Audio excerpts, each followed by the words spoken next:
اعوذ باللہ من الشیطان الرجیم بسم اللہ الرحمن الرحیم السلام علیکم ورحمۃ اللہ وبرکاتہ۔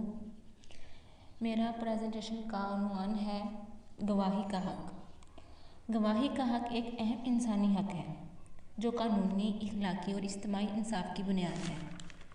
اس حق کے ذریعے افراد اپنی شہادت دے سکتے ہیں اور اپنی حقیقت کو قائم کر سکتے ہیں۔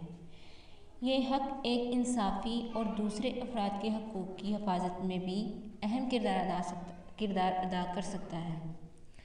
سورہ نساء میں ہے کہ ایمانداروں کی گواہی کو قائم رکھو اور اگر کوئی خود سرکشی کرے تو نا انکار کرو۔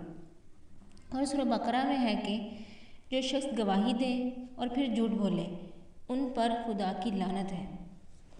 اللہ تعالیٰ نے دنیا میں انسان سے باہمی ربط دے کر ایک دوسرے کی ضرورت بنایا ہے۔ بعض دینی اور دنیاوی معاملات میں بسا اوقات ایسی صورتیں بھی سامنے آتی ہیں کہ صاحب معاملہ کسی پر کسی چیز کا دعویٰ کرتا ہے کہ یہ میرا حق ہے، لیکن تنہا اس کے اقرار یا دعویٰ یا بیان کا کوئی اعتبار نہیں کیا جاتا۔ اس لیے نہیں کہ وہ ناقابل اعتبار ہے، بلکہ اس لیے کہ اگر محض دعویٰ اور بیان کی روح سے کسی بھی چیز پر حق ثابت ہو جایا کرے تو دنیا سے امان اٹھ جائے اور لوگوں کا جینا دوبھر ہو جائے۔ حضور اقدس صلی اللہ علیہ وآلہ وسلم سے ارشاد ہے کہ اگر محض لوگوں کو محض دعوے کی وجہ سے دے دیا جایا کرے تو کتنے ہی لوگ خون اور مال کا دعویٰ کر ڈالیں گے، لیکن مدعی کے ذمے بینہ یعنی گواہ ہے اور منکر پر قسم۔ تو ظاہر ہوا کہ مدعی اپنے دعویٰ کے ثبوت یا اپنے کسی حق کو ثابت کرنے کے لیے حاکم اسلام کی مجلس میں ایسے اشخاص کو پیش کرے جو دعوے کی تصدیق کریں۔ لفظ شہادت کے ساتھ کسی کی تصدیق کرنے یا سچی خبر دینے کو شہادت یا گواہی کہتے ہیں۔ پھر چونکہ شہادت بھی شرعاً ایک خاص اعزاز و منصب ہے، اس لیے ہر کس و ناقص نہ اس شہادت کا اہل ہے اور نہ ہی کوئی ایرا گیرا گواہی کے لیے موزوں۔ اس کے اہل وہی ہیں جن کی سیرت و کردار پر معاشرے کو اطمینان ہو، جو اپنے اخلاق و دیانت کے لحاظ سے بالعموم لوگوں کے درمیان قابل اعتبار ہوں۔ قرآن کریم میں ارشاد ہوا ہے کہ ایسے گواہ جن کو پسند کرو، اور ظاہر ہے کہ ایک مسلمان ایسوں ہی کو گواہ بناتا ہے اور گواہی قبول کرنا پسند کرے گا جو اس کے نزدیک متقی، عادل، قابل اعتبار ہوں اور جن کے صالح ہونے پر اسے اعتماد ہو، جو عاقل، بالغ اور آزاد ہو۔ گواہی کا حق انسانیت کی بنیادی اصولوں میں شامل ہے۔ اسلام نے مسلمان عورتوں کو بھی یہ حق دیا ہے اور عورت کی گواہی کو مشروط قابل قبول مانا ہے۔ شریعت مطہرہ کے مطابق جب مدعی گواہوں کو طلب کرے تو انہیں گواہی چھپانا جائز نہیں۔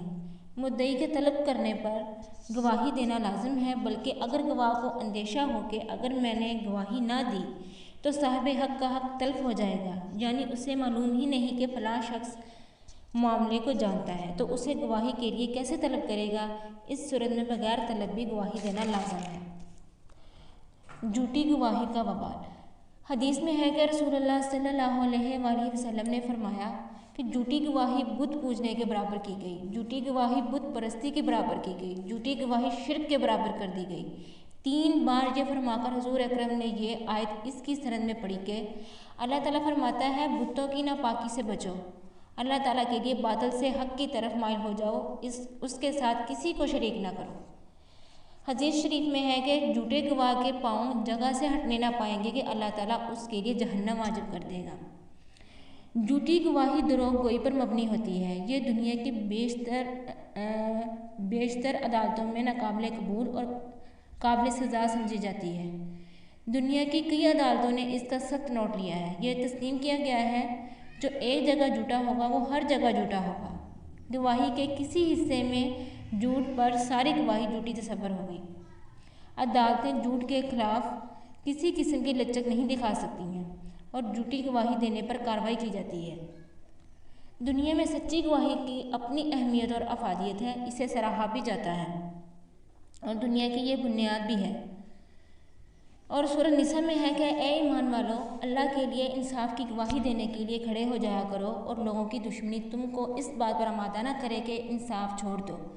انصاف کرو، یہی پرہیزگاری کی بات ہے اور اللہ سے ڈرتے رہو۔ کچھ شک نہیں کہ اللہ تمہارے سب اعمال سے خبردار ہے۔ جھوٹے گواہوں سے متعلق جو قوانین اس وقت نافذ العمل ہیں اس کی بابت آگاہی مہم چلانا بھی ضروری ہے۔ عام تاثر ہے کہ جھوٹی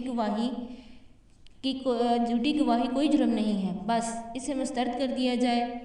اگر اس بابت لوگوں کو آگاہ کیا جائے تو معاشرتی رویے میں واضح تبدیلی پیدا ہوگی اور لوگ جھوٹی گواہی سے اجتناب کریں گے، کیونکہ انہیں پتہ ہوگا کہ ایسا کرنے سے وہ خود بھی جیل جا سکتے ہیں۔